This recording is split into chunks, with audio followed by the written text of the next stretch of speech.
আসসালামু আলাইকুম। সবাই কেমন আছেন? আশা করি সবাই ভালো আছেন। আজ আপনাদের জন্য নিয়ে এসেছি গল্পের ৪র্থ পর্ব। আশা করি গল্পটি আপনাদের ভালো লাগবে। তাহলে চলুন শুরু করা যাক। নিজ থেকে ওঠার আগে যদি দুনিয়া কিয়ামত হয়ে যায়, তাও আমায় ডাকবি না। রিজভী অবাক হয়ে বলে, হুম। পরের দিন আদরের বাংলো বাড়িতে যাই। সেখানে গিয়ে আমার মাথায় যেন বজ্রপাত হলো। আমি যেন সেখানেই মাথা ঘুরে পড়ে যাব। এই কয়দিনে টুকটুকির একই অবস্থা হয়েছে। মেয়েটা অনেকটা শুকিয়ে গেছে। ওকে দেখে আমার দু চোখ ঠেকরে জল বেরিয়ে আসতে চাইছে। আমাকে দেখে টুকটুকি দৌড়ে এসে আমাকে জড়িয়ে ধরে। বুকে জমে থাকা হাজারো কথা ইশারায় ব্যক্ত করছে। আমাকে দেখে আকিকা খুশি হয়। আমি চাইলাম টুকটুকিকে নিয়ে আসতে, কিন্তু আকিকা আনতে দেয়নি। তখন আদর ছিল না। আমি ব্যর্থ হয়ে আবার আসবো বলে চলে এলাম। এদিকে ডাক্তার জরুরি তলব করেছে আদরকে। আজ টুকটুকির রিপোর্ট দিবার কথা। তাই এই জরুরি তলব। আদর বিকেলের দিকে ডাক্তারের কাছে গেল। ডাক্তার সকাল সকাল ডেকে পাঠায় আদরকে। কিন্তু অফিসে কাজ থাকার কারণে আসতে পারেনি। টুকটুকির রিপোর্ট তৈরি হওয়ার পর সরাসরি ডাক্তারের কাছে যায়। আদরকে দেখে ডাক্তার বলে, বসো তুমি। আদর তখন বেজায় চিন্তিত। ডাক্তার কী বলবে তা নিয়ে চিন্তার শেষ নেই তার। আদর খ্যাক করে গলা পরিষ্কার করে বলে, ডক্টর প্লিজ টুকটুকির বিষয়টা একটু দ্রুত ক্লিয়ার করুন। বড় ধরনের কিছু হয়নি তো? ডাক্তার তার চেয়ারে বসে কিছু একটা ভাবলেন। তারপর আদরের দিকে একটা রিপোর্ট এগিয়ে দিলেন। আদর কাপা হাতে নিল রিপোর্টটি। ডাক্তার বলে, বড় ধরনের কিছু না মাই সান, বেশি টেনশন নিও না। তবে টুকটুকির মধ্যে ভেসোভেগাল অ্যাটাক সিনড্রাম আছে। আদর চুপ রইল। এই রোগটার সম্পর্কে তেমন একটা ধারণা নেই তার, তবে শুনেছে অনেক। ডাক্তার দুই দণ্ড থেমে আবার বলেন, ভেসোভেগাল অ্যাটাকে মানুষ হঠাৎ অচেতন হয়ে যায়। এর পেছনে কারণ থাকতেও পারে, আবার না।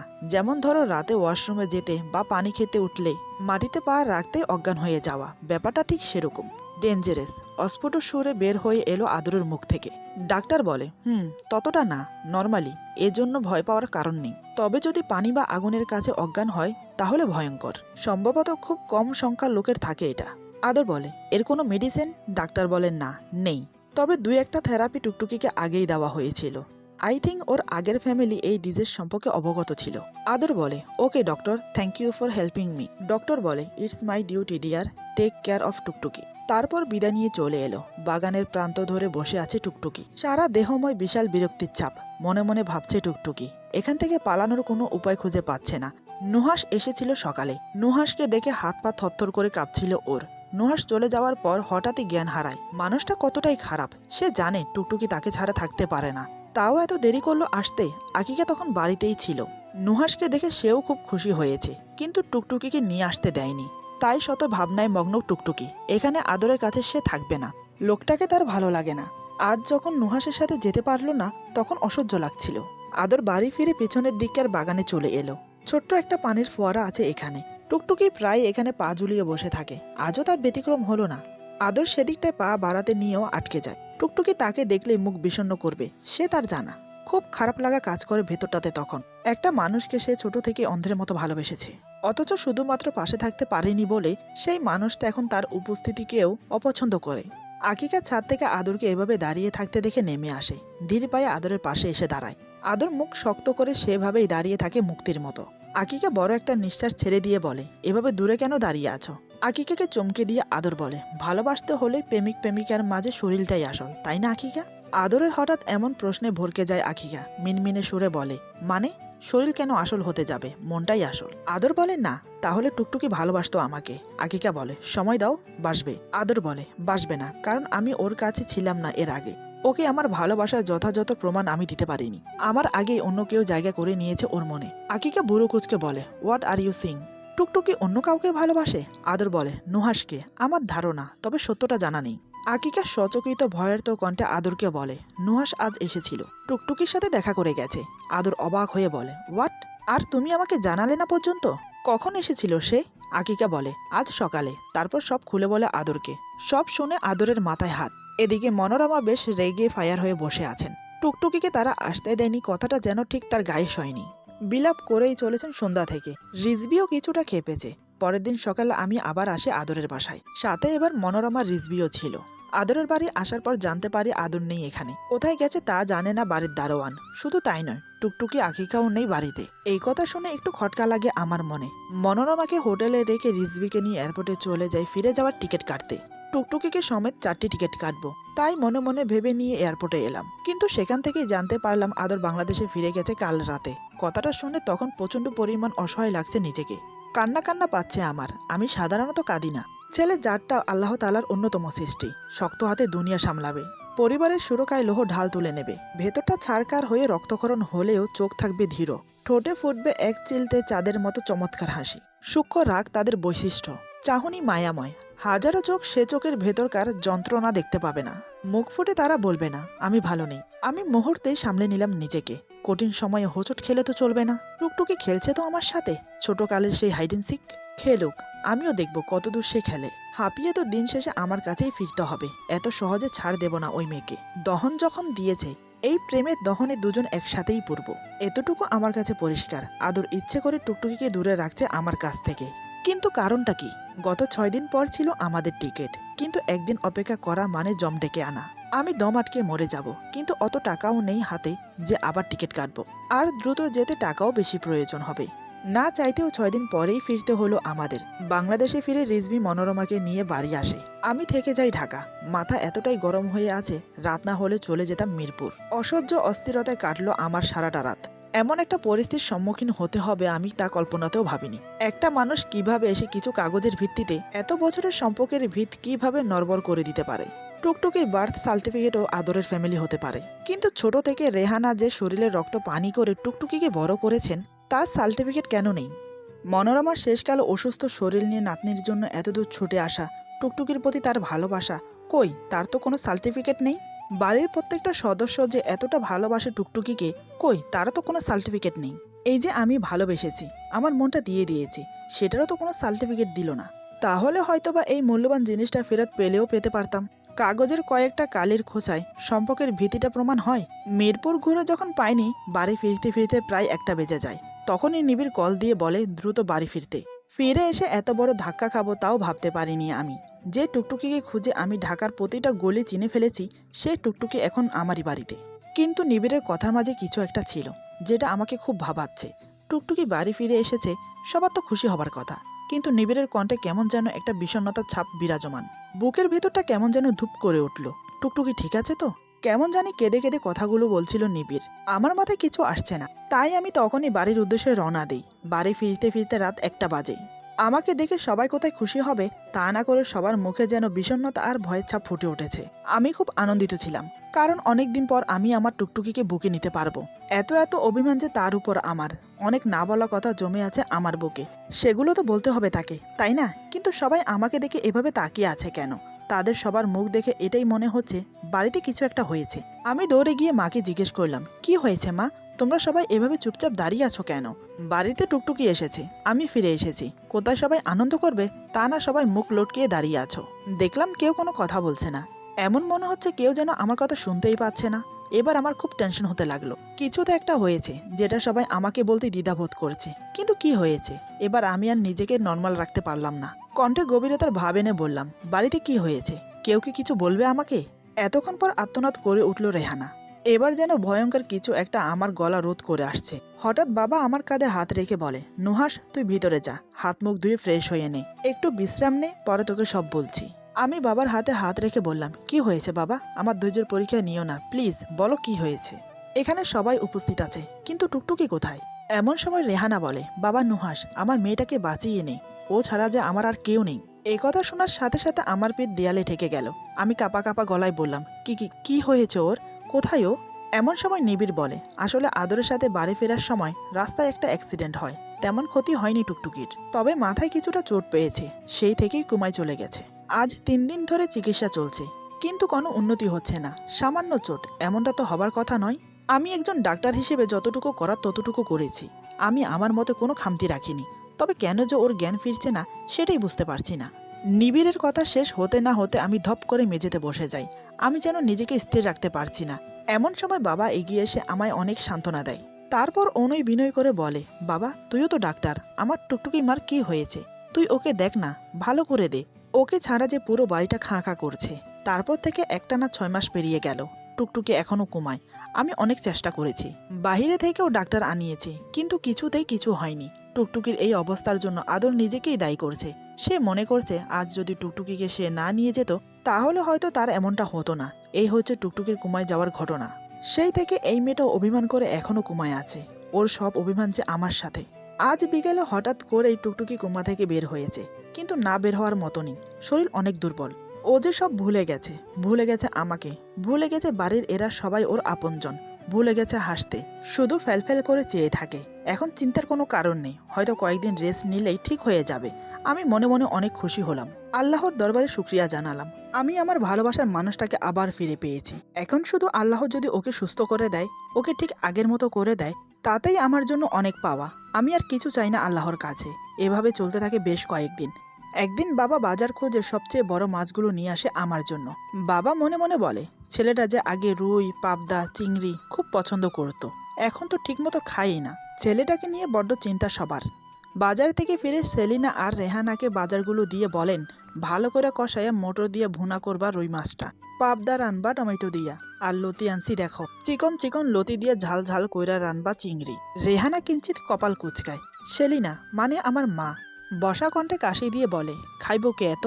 বাবা বলে, কেন, বাড়ির ছেলে মেয়েরা কি খায় না নাকি? মা বলে, ওই খায় বেঁচে থাকার জন্য, কারোর মনে আনন্দ নাই। বাবা ছোট ছোট পায়ে এগিয়ে গিয়ে বসে সোফায়, কি একটা ভাবে। তার চোখ ভরে ওঠে সূক্ষ্ম নোনতা জলে। আবেগবিহীন চোখে বসে রইল বাবা।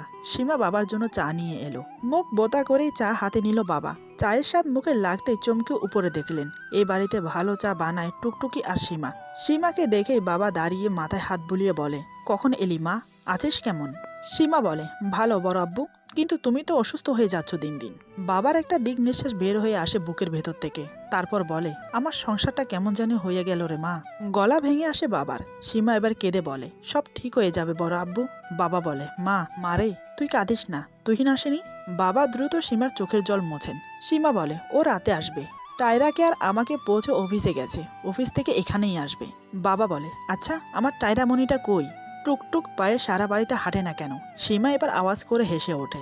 নাকি কণ্ঠে বলে, ঘুমোচ্ছে, ঘুম ছাড়লে দেখো তোমাদের সবার ঘুম হারাম করবে, হি হি হি। বাবা চশমা খুলে হা করে গরম ভাব দিয়ে মুছে আবার পড়েন। কণ্ঠে তার গাঢ় রুক্ষতা এনে বলে, মনে আছে টুকটুকিকে যখন আমি এই বাড়িতে আনি, তোরা প্রায় সবাই বড়। সন্ধ্যার পর বাড়িতে পড়ার ধুম লেগে যেত। ও টুকটুক করে সারা বাড়ি ঘুরতো, তারপর নুহাসের খাটে গিয়ে টুক করে ঘুমিয়ে পড়তো। সীমা হেসে উঠল বাবার কথায়। আমি বাড়ি ফিরে জানতে পারি টুকটুকি ঘুমোচ্ছে। মেয়েটা নাকি খুব ক্লান্ত, তাই আমি ডিস্টার্ব করলাম না।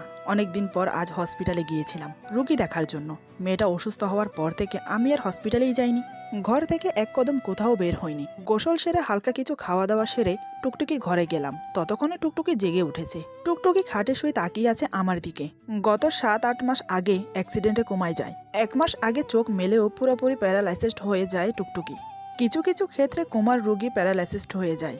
এখন পুরোপুরি সুস্থ, শুধু শরীরের ক্লান্তি ভাবটা মাঝে মাঝে চলে আসে। বাড়ির সবাই বলে টুকটুকি সুস্থ হওয়ার পেছনে নাকি আমার হাত। হয়তো তাই হবে, কারণ আমি দিন রাত 24 ঘন্টা টুকটুকির সেবা করেছি। ভালোবাসার মানুষকে দিন রাত সেবা করে সুস্থ করেছি। টুকটুকির উন্নতিও হয়েছে দিনে দিনে। আদর নিজের ভুলটুকু বুঝতে পেরেছে। 14 বছরের ভালোবাসার অপেক্ষার চেয়ে 14 বছরের ভালোবাসার দাম অনেক। আমার চোখ দেখলেই টুকটুকির প্রতি আমার ভালোবাসার গভীরতা উপলব্ধি করা যায়।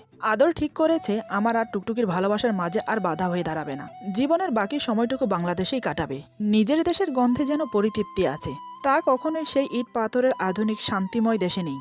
ফজর যেমন অবশ্যই আমেরিকাতে বিজনেস সামালছেন, লোকটার টুকটুকির প্রতি চিন্তাধারা বিন্দুমাত্র পরিবর্তন হয়নি। এমএ যেখানে আছে সেখানে থাকবেন না উনি। কেমন অদ্ভুত মানুষ বুঝি না। এদিকে আকিকার প্লেন 10 মিনিট আগে ল্যান্ড করলো। আদর গেছে ওকে ড্রপ করতে, কিন্তু আকিকার সাথে তন্ময়কে দেখে সচকিত আদর। আলিঙ্গন করে বুকে জড়িয়ে নিল ছোটবেলার বন্ধুকে। মাথায় রাগ নাড়াচাড়া দিয়ে উঠল। তন্ময়ের মাথায় চাপড় মেরে বলে, কই ছিলে এতগুলো মাস, একবারও যোগাযোগ করিস নাই? তন্ময় বলে, সরি ডিয়ার, সে অবস্থায় ছিলাম না যে যোগাযোগ করব।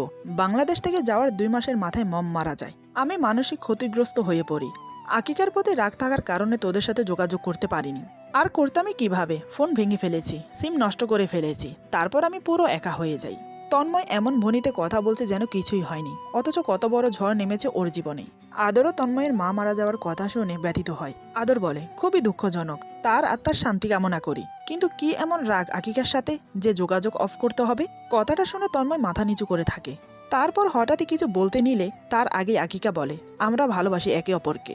কিন্তু প্রথমে আমি মানতে পারিনি, বুঝিও নি। বারবার আঘাত করেছি ওকে, অপমান করেছি, কষ্ট দিয়েছি, ইগনোর করেছি। অবশেষে চলে যায় তন্ময় আমার উপর অভিমান করে। হঠাৎই আকিকার মুখে ভালোবাসার কথা শুনে চমকে যায় তন্ময়। মনের ভিতরে এক অন্যরকম প্রশান্তি ভরে ওঠে ওর। আদর হতবিহ্বল হয়ে গেছে, কিছু বলার ভাষা নেই ওর। তন্ময় খুব গভীর প্রকৃতির ছেলে, তা জানে আদর, বাট ফ্রেন্ড হিসেবেও কথাটা বলেনি তাকে। আর আকিকাও না। আদর অবাক হয়ে বোকার মতো বলে, আর আমি বিষয়টা ধরতেই পারিনি। তন্ময় ঝটপট বলে, মেয়েটার দিকে তো একবার তাকিয়েও দেখিসনি। আর যাই হোক, বোনটা তো তোর। একবেলা খেয়েছে কিনা কোনো খোঁজ নিয়েছিস? বাকিটা টের পাবি কি করে? আদর বলে, আচ্ছা বাবা, সরি। তা আকিকা তোকে পেলো কই? তন্ময় বলে, সে অনেক কথা, আগে বাড়ি চল, তারপর বলছি। এরপর সবাই একসাথে বাড়ি ফেরে। এর মাঝে তন্ময় আর আকিকার কোনো কথা হয় না। আসলে আকিকা এখনো অভিমান করে আছে তন্ময়ের ওপর, কারণ ছেলেটা হুট করে না বলে চলে গিয়েছিল। তন্ময় চলে যাওয়ার পর আকিকা অনেক খুঁজেছিল তন্ময়কে। খুঁজতে খুঁজতে ক্লান্ত হয়ে গিয়েছিল আকিকা। একদিন শপিং করতে গিয়েছিল মার্কেটে, সেখানেই হঠাৎ তন্ময়কে দেখে। তারপর আর ছাড়েনি, কিন্তু ভালোবাসে সেটাও বলেনি। আজ সে আদরের সামনেই বলল সে তন্ময়কে ভালোবাসে। তারপর বাড়ি ফিরতে ফিরতে আকিকা তন্ময়কে কিভাবে খুঁজে বের করলো পুরো কথাটা শুনে নিল আদর। আদর খুবই খুশি আকিকা আর তন্ময় একে অপরকে ভালোবাসে। আদর মুখে হাসি টেনে বলে, এখন শুধু তোদের বিয়ে দেওয়ার বাকি। আকিকা সব সময় আদরের ওই ঠোঁটে হাসি রেস চেয়েছে, তবে আজ আদরের এই হাসি ঠিক হজম হচ্ছে না। আচ্ছা, টুকটুকির সাথে আদরের বিয়ে হলে কি খুশি হতে পারতো আকিকা? জীবন কারোর জন্য থেমে থাকে না, সেই যাই হোক না কেন। তন্ময়কে পেয়ে আকিকা খুবই খুশি এখন। হয়তো নতুন করে ভালোবাসবে ওকে, শুরু করবে নতুন প্রেমের অধ্যায়। একসময় বাড়ির সামনে এসে গাড়ি থামতেই নতুন দারোয়ান মদন মিয়া ছুটে এলো। মদনকে দেখলেই হাসি পায় আকিকার। কেমন মোটাসোটা, গুলুমুলু, বুদ্ধিহীন একটা লোক। এই যে দারোয়ান হয়ে এত বড় বাড়ির নিরাপত্তা কিভাবে সামলাবে কে জানে। মদন 2 মিনিটের রাস্তা দৌড়ে এসে হাঁপিয়ে গেল। 2 হাত দিয়ে হাঁটুতে ভর দিয়ে একটু জিরিয়ে নিল। আদর ওর কাণ্ড দেখে হেসে বলে, কি মদন ভাই, কিছু বলবে? মদন জোরে জোরে নিঃশ্বাস নিতে নিতে বলে, একজন আইছিল আপনাকে খুঁজবার, পায় নাই, পরে গেছে গা। আদর বলে, কে আসছিল? মদন বলে, একটা সেমরা। আদর এবার বিরক্ত হয়ে বলে, আচ্ছা বুঝলাম, নাম তো বলো কে? মদন বলে, ভুল্লা ফেলাইছি তো। আদর কপাল কুঁচকে বলে, আমাকে খুঁজেছিল? মদন বলে, হ। আদর বলে, আচ্ছা কেমন দেখতে ছিল তা তো মনে আছে? মদন বলে, ইয়া লাম্বা, শ্যামলা। আকিকা অবাক কণ্ঠে বলে, এভাবে কি মানুষ চেনা যায়? আচ্ছা, যে এসেছে দরকার হলে আবার আসবে, নয়তো ফোনে জানিয়ে দেবে। তারপর গেট খুলে ওরা ভিতরে প্রবেশ করে। আদর ভিতরে আসতে মদন আবার এলো ভিতরে। এসে 32টা দাঁত কেলিয়ে হাসতে লাগলো। তন্ময় বিরক্ত হয়ে বলে, ভাই আবার কি? এমন 32টা দাঁত দেখাও কেন? তন্ময়ের কথা শুনে টেনশনে পড়ে গেল মদন। তার তো 30টা দাঁত, 32টা দাঁত কিভাবে দেখলো? 2টা দাঁত কি ওর অজান্তেই উঠে গেল নাকি? মদন ভয়ার্ত চোখে তন্ময়কে দেখে বলে, আমার তো 30টা দাঁত ছিল, 2টা দাঁত বাড়লো কেমনে? আম্মাই ছোট্টবেলা থাবর দিয়ে 2টা দাঁত হালাইয়া দিছিল, তয় এখন কি উঠে গেল নি? আদর এবার জোর গলায় রাগ দেখিয়ে বলে, কি তামাশা করতেছো, যা বলার বলো। মদন বলে, ও হ্যাঁ, ওই স্যারাটা আপনার নাই শূন্য কিছু লেখা দিয়ে গেছে, কইলো আপনারে দিতে। এই বলে ভাঁজ করা চিরকুটটা আদরের হাতে দিয়ে চলে গেল। আদর রুমে এসে কাগজটা রেখে চলে গেল ওয়াশরুমে। লম্বা শাওয়ারের পর শরীরটা ঝিমঝিম করছিল, তাই বিছানায় শুয়ে আমাকে ফোন দিতে নিয়েও দিল না। শরীরে এক ফোঁটা শক্তি নেই কথা বলার মতো। ফোনটা অফ ছিল এতক্ষণ। আমি অনেকগুলো কল দিয়েছিলাম সারাদিনে আদরকে, কিন্তু আদর এতটাই ক্লান্ত যে এখন কথা বলা প্রায় অসম্ভব। মোবাইল আবার অফ করে রেখে দিয়ে ঘুমের অতলে হারিয়ে গেল আদর। ঘুম ভাঙলো আকিকার ডাকে। তন্ময় খুব ভালো রাঁধে, যদিও বাঙালি খাবার সে পছন্দ করে, তবে আমেরিকার প্রায় সকল রান্নাই পারে। আদর প্রায় রাত 8টা পর্যন্ত ঘুমালো। আকিকা না ডাকলে হয়তো জাগতই না। তারপর সবাই একসাথে বসে খাবার খেয়ে নিল। খাবার শেষ করে আদর চলে গেল নিজের রুমে। রাতে খাওয়া দাওয়ার পর আকিকা ছাদে এসে দাঁড়িয়ে আছে। এটা তার প্রতিদিনের অভ্যাস, খাওয়া দাওয়ার পর ছাদে এসে কিছুটা সময় কাটানো। আজও তার ব্যতিক্রম হলো না। ছাদে আসার কিছুক্ষণ পর তন্ময় আসে। আকিকা অনুভব করলো কেউ একজন ওর পিছনে এসে দাঁড়িয়ে আছে। সে চেয়ে দেখলো, দেখে তন্ময় দাঁড়িয়ে আছে, এমনকি অপলক দৃষ্টিতে তাকিয়ে আছে। তন্ময়ের চাহনিতে এমন কিছু ছিল যেটা আকিকা বেশ বুঝতে পারছে। তন্ময়কে পেয়ে আনন্দে কষ্টের মনটা ভরে উঠল। ইচ্ছে করছিল দৌড়ে গিয়ে ওকে জড়িয়ে ধরে। ঠিক তাই করলো আকিকা। ছুটে গিয়ে জড়িয়ে ধরলো তন্ময়কে। পাগলের মতো শক্ত করে জড়িয়ে ধরে চিৎকার দিয়ে কেঁদে উঠল, যেন অনেক কষ্ট জমে আছে বুকে, সেটাই হালকা করতে চাইছে। তন্ময় বেশ বুঝতে পারলো সে না থাকায় কতটা কষ্ট পেয়েছে আকিকা। সে যতই তন্ময়কে অপমান করুক, অবহেলা করুক, কিন্তু তন্ময় চলে যাওয়াতে তার প্রতি দুর্বলতা যে একটা আছে সেটা বেশ বুঝতে পেরেছে আকিকা। বুঝতে পেরেছে তন্ময়কে ছাড়া সে থাকতে পারবে না। তন্ময় আকিকাকে জড়িয়ে ধরে, শক্ত করে বুকের সাথে চেপে রাখে। আকিকার চোখের জলে তন্ময়ের বুক ভেসে যাচ্ছে। তন্ময় আকিকার মাথাটা শক্ত করে বুকের সাথে চেপে ধরে, মাথায় আলতো করে চুমো দেয়। বুঝতে পারে খুব অভিমান করেছে তার মনের মানুষটি। তাই তন্ময় অনুস্বরে বলে, আই এম সরি লক্ষ্মীটি, I am very very sorry. আমার উচিত হয়নি এভাবে চলে যাওয়াটা। তোমাকে ছেড়ে যে আমি ভালো ছিলাম তা কিন্তু নয়।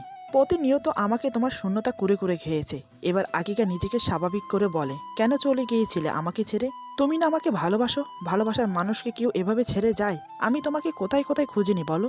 তন্ময় আকিকার চোখের পানি মুছে দিয়ে বলে, আর কোথাও যাব না। সারা জীবন তোমাকে এই বুকের মাঝে আগলে রাখবো, কথা দিচ্ছি। পরে আবার বুকে টেনে নেয় আকিকাকে। আজ আর জোর করতে হচ্ছে না ওকে নিজের করে পাওয়ার জন্য। আজ নিজেই আকিকা নিজেকে উজাড় করে দিতে চায় তন্ময়কে। তন্ময় আকিকার কোমর জড়িয়ে ধরে রেলিংয়ের উপর বসিয়ে দেয়। তারপর ওর গলা জড়িয়ে কপালে কপাল ঠেকিয়ে নাকে নাক ঘষে। আকিকা তন্ময়ের গলা জড়িয়ে ধরেছে, দুই পা দিয়ে পেঁচিয়ে ধরেছে তন্ময়ের কোমর। তন্ময় ধীরে ধীরে আকিকাকে নিজের আরো কাছে টেনে নেয়। টুপ করে আকিকার ঠোঁট ছুঁয়ে দেয়। তাতেই আকিকা তীর করে কাঁপছে। তন্ময় আকিকার ঠোঁটে ঠোঁট রাখে। তারপর গোলাপি ঠোঁট জোড়া ধীরে ধীরে তন্ময়ের দখলে চলে যায়। তন্ময় পরম তৃপ্তিময় স্বাদ নিতে থাকে। গোলাপি ঠোঁট জোড়া ধীরে ধীরে লাল হতে থাকে। এক নিঃশ্বাসে কতক্ষণ ধরে যে একে অপরকে কিস করে যাচ্ছে তার কোনো হিসাব নেই। মনে হচ্ছে আজ রাতে ঘোর কাটবে না ওদের। এদিকে আদর বিছানায় ঘুমোতে গিয়ে চোখ পড়ে টেবিলে রাখা কাগজটার দিকে। হাতে তুলে নেয় কাগজটা। এর আগে আমার কথা মনে হতে কল করে আমাকে কয়েকবার, কিন্তু আমি ফোন উঠাইনি। আদর বাধ্য হয়ে ফোনটা রেখে চিরকুটটা খুলতে লাগলো। চিরকুটের লেখাটা দেখে হিচকিয়ে যায় আদর। স্পষ্ট অক্ষরে যা লেখা ছিল তা পড়ে যেন ওর পুরো দুনিয়াটা ঘুরে গেল। হাত পা কাঁপছিল। তাতেই হাত থেকে চিরকুটটা পড়ে যায়। গলা যেন রোধ হয়ে আসছে। কেউ যেন দু হাতে গলাটা টিপে ধরেছে ওর। নিজের প্রতি ঘৃণা হতে লাগলো। ভাবতে পারিনি এমন কিছু হবে। কিন্তু মানুষ যা ভাবে না তাই কেন হয়? কেন বারবার আমার সাথেই এমন হয়? এরপর যা হলো, আজকের গল্প এখানে সমাপ্ত। গল্পের বাকি অংশ পেয়ে যাবেন আগামী পর্বে। আশা করি গল্পটি আপনাদের ভালো লাগবে। তাহলে সবাই ভালো থাকবেন, সুস্থ থাকবেন। আল্লাহ হাফেজ।